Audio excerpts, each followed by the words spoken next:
খালেদা জিয়ার প্রথম সাক্ষাৎকারের কথা স্মরণ করে মধুর স্মৃতি সামনে আনলেন অন্তর্বর্তীকালীন সরকারের আইন ও ক্রীড়া উপদেষ্টা অধ্যাপক ডক্টর আসিফ নজরুল। সেখানে সাবেক অর্থমন্ত্রী সাইফুর রহমানের একটি স্মৃতি তুলে ধরেন তিনি। শুক্রবার দুপুরে সামাজিক যোগাযোগ মাধ্যম ফেসবুকে দীর্ঘ পোস্ট দিয়েছেন তিনি।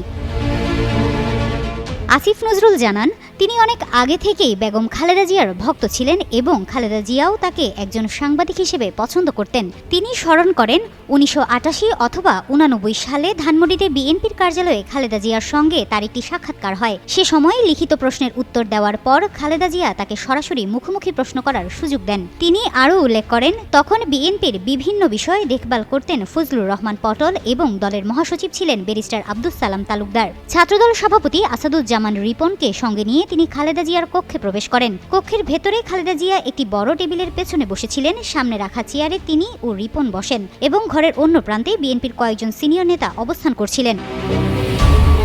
আসিফ নজরুল জানান, খালেদা জিয়ার লিখিত উত্তরগুলো তাকে তেমন আকর্ষণীয় মনে হয়নি, তাই সাক্ষাৎকারকে আরও প্রাণবন্ত করতে তিনি একটি কঠিন প্রশ্ন করেন। এতে খালেদা জিয়া কিছুটা থেমে যান। তখন পেছন থেকে সাইফুর রহমান প্রশ্নটির ধরন নিয়ে আপত্তি জানান।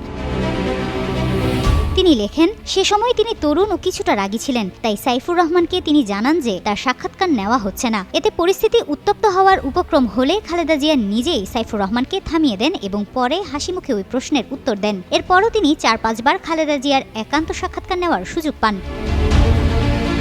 পোস্টে আসিফ নজরুল আরও উল্লেখ করেন, পিএইচডি শেষ করে দেশে ফেরার পর তিনি কলাম লেখা শুরু করেন এবং টক শোতে অংশ নিতে থাকেন। 2009 সালে আওয়ামী লীগ ক্ষমতায় আসার পর খালেদা জিয়ার বিরুদ্ধে মিথ্যা মামলা, অপবাদ, হয়রানি ও নির্যাতন শুরু হলেও তিনি সাহস, আত্মত্যাগ ও দেশপ্রেম নিয়ে দৃঢ় অবস্থানে ছিলেন।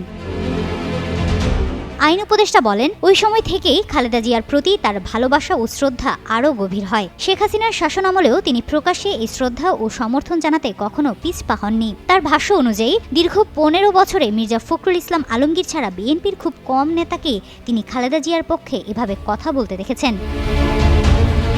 তিনি আরও বলেন, আল্লাহ তাকে এর প্রতিদান দিয়েছেন। খালেদা জিয়ার শেষ বিদায়ের দিন তিনি প্রায় সারাক্ষণ তার ও তার পরিবারের পাশে ছিলেন, সমাধিতে ফুল দিয়েছেন এবং প্রথম দোয়ায় অংশ নিয়েছেন। তিনি উল্লেখ করেন, জাতীয় পতাকায় মোড়ানো খালেদা জিয়া দেশের পতাকা সমুন্নত রাখতে সারা জীবন ত্যাগ ও কষ্ট সহ্য করেছেন এবং সেই পতাকা তার সন্তানের হাতে তুলে দেওয়ার সৌভাগ্য তার হয়েছে।